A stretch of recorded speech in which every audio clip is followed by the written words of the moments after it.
Well, Sega's on their knees again. Sega publicly apologizes for recent quality of console games in franchise. Sega Europe magazine director John Rook said the quality suffered due to difficulty in translating 2D scrolling to a 3D platform, and that a new game would be inspired by the franchise's roots. So, in other words, they're doing exactly what they did with Sonic 4 and Generations. From the sound of that, it sounds like we're doing probably another Styles Generations game again. Maybe. Probably, but the only thing I have a problem with this is, of recent years, the quality hasn't been that good. Sonic Generations is probably one of your best-selling games of recent years, even though I don't think it's that great compared to what everyone else is saying. But it was the highest rating game of the last 5 years. It's probably been the game that if I asked anybody in general, have you played Generations, they would say, oh yeah, I really like that. And blah. It's an instant yes, they have played it. Every single Sonic fan in the world has played Generations, and it's their guarantee it's their number one favourite Sonic game next to Sonic 3 Knuckles and Sonic Adventure 2. Not mine, anyway. Mine was just completely different, because A, I like to stand out, and B, I don't follow the mainstream fan base. Yeah, oh boy. Hello, Red Internet, I'm an individual Sonic fan. I don't know why people just group it all together. I don't know, we could do a whole bloody rant on that one day. Yeah, I think we did. a few times. Knowing us. But, yeah, there's several instances of news reports from TSSZ from Sega Europe saying how the new games will be more inspired by how you played in the heyday.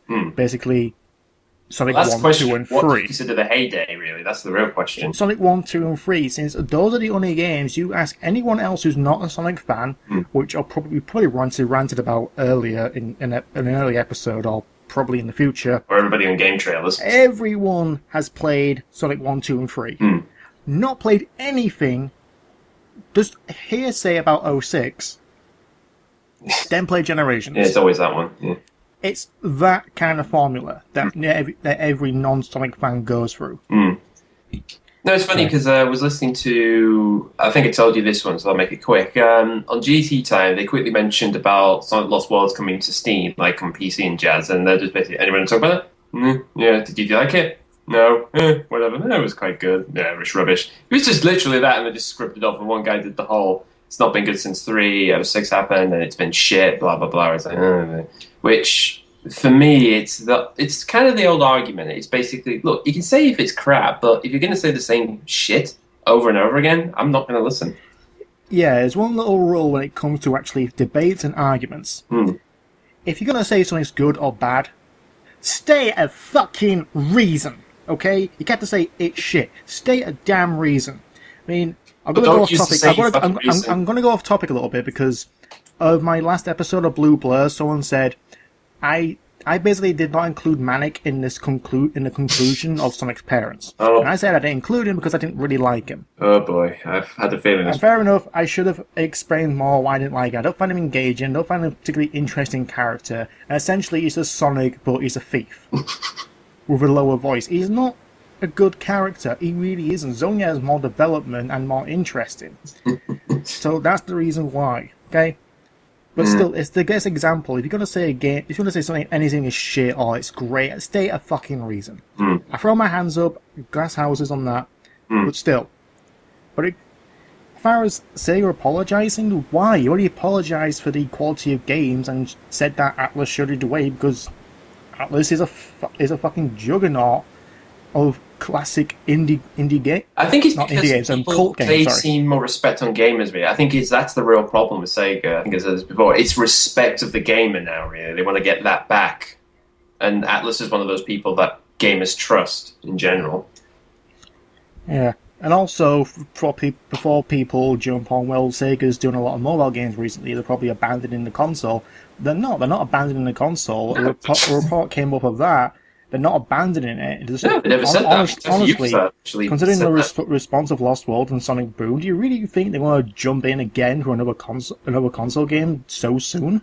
Yeah, well, more importantly, it takes time to get these things working, so... It's probably the reason why they've actually delayed Fire and Ice. Fire and Ice. Apparently, they aren't really developing on that much right now. There's that rumour going around. Yeah, there is that rumour, which doesn't fucking help, which, please let it be a rumour. Yeah, Sanzaru Games is a pretty decent developer, so Yeah, we've but got that's hopes of a that one. that's a different topic for a different day when that pops back again. Yeah.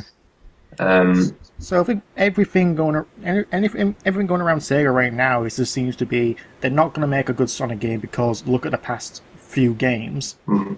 But think about what happened concerning Sega. First of all, they published a game called Inazuma 11, like a football RPG game. Yeah. That's one of the most popular Japanese releases. Mm.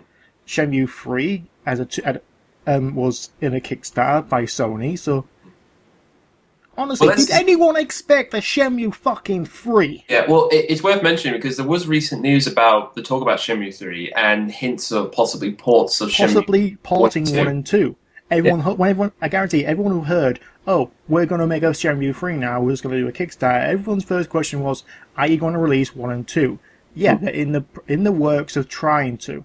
Yeah. Discussing it. It's undoubtedly, knowing, again, what I know of how game development works, because I've actually visited a few people who work in the industry, it's more likely they're doing it at this very point. It's the question of getting license and issues out of the way, and then obviously tech problems because it's an old game and put onto newer systems, all that jazz. So it's more likely yes, but we're just waiting for the official, yes, we're doing it. Yeah, like, pretty much it was going back to when NiCE was released. It was a pain in the ass to develop for that system. Surprisingly, they managed to port a updated version of the game to PlayStation 2 in Japan, and that one was ported to the 360, or digital release anyway. Yeah, that's so actually having certain games ported is not difficult. It just takes time. Yeah, it does. I mean, that's to go back about transferring a 2D game to a 3D game. I don't think Sega understands like how much people appreciate the effort they went into it. Everything now is like the loudest voices now is the negativity. Sonic can't do 3D, blah blah blah, camera and everything. Okay, the camera is a pain in the ass. Yeah, bullshit. It's like, not every game transfers well to 3D. No. But a lot of people go say Mario 64 and Zelda Ocarina of Time. Zelda Ocarina of Time was somewhat explorable since it was an overhead. Putting it to 3D was pretty much a no-brainer. And Mario 64, have you actually played Mario 64 recently? It doesn't hold up well. Well, it's aged. I mean, that's the thing. It's it has aged. It's a game that defied a generation, though. If you play it by today's standards, there is a case of, wow, this is... Super Mario Galaxy is a much, much better game. We're playing Mario Galaxy 2 recently, and fucking hell. Though, not much has changed, but still, playing as Yoshi's fun. Yeah. What was my train of thought then? But I'm not going to say that Sonic Adventure has aged well either. That hasn't aged very well, but it's still fun and playable. Adventure 2, has anyone actually played that from beginning to end recently? Yeah, I mean, it's one of those games that when I think back of, do I want to start from the very beginning? I'll put it this way: Generations is a game which I can play from beginning to end and be pretty much happy for the way it is.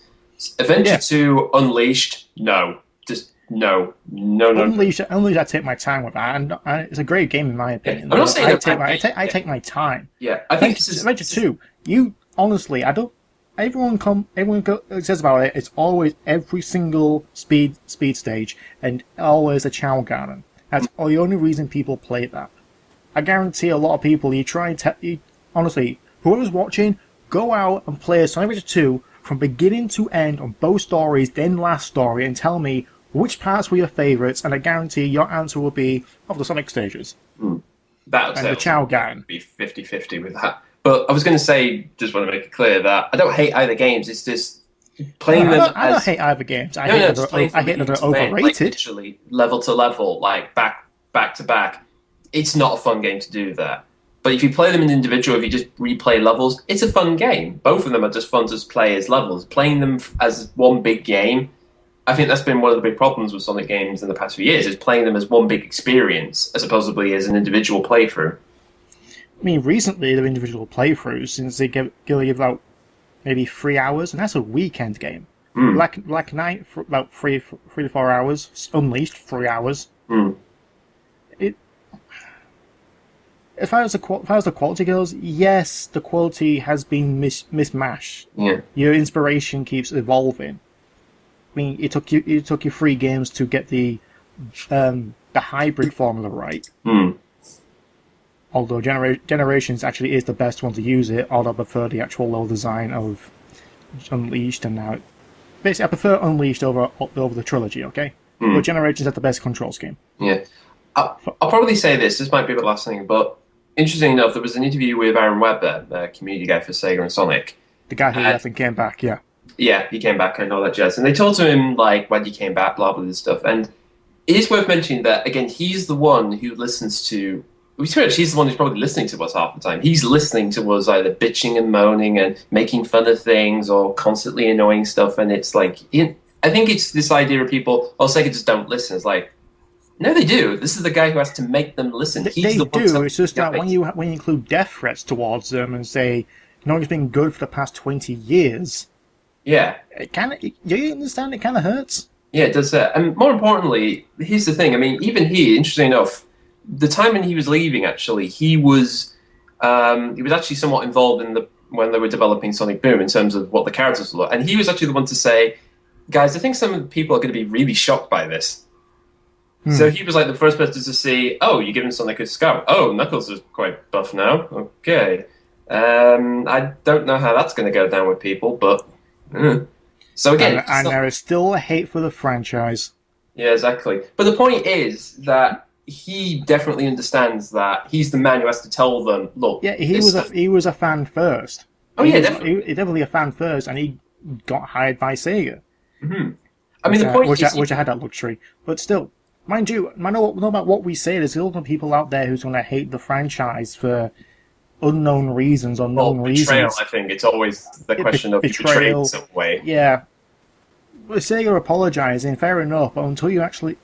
And right now, Sega hasn't actually got a good track record for keeping up with promises. Well, let's be fair. I mean, let's be fair. The whole thing with Sega apologising twice, I mean, to be fair, that's nowhere near as bad as some of the other shit other people have pulled out. So, in comparison, they're choir boys compared to what other people have done, which... Yeah, but the thing is, I think Jim Sterling said this as well in his Alien Colonial Marines video. He said he acknowledged it, but until they actually see something, it might well be just a puff of air. So... When Sega releases Fire and Ice or the 25th anniversary game, which everyone's looking forward to, it's just going to be all smoke and mirrors until we actually see it. If the next game is better or just as good as Generations, then we will do a slow clap. But until then, your apology is pretty much smoke and mirrors.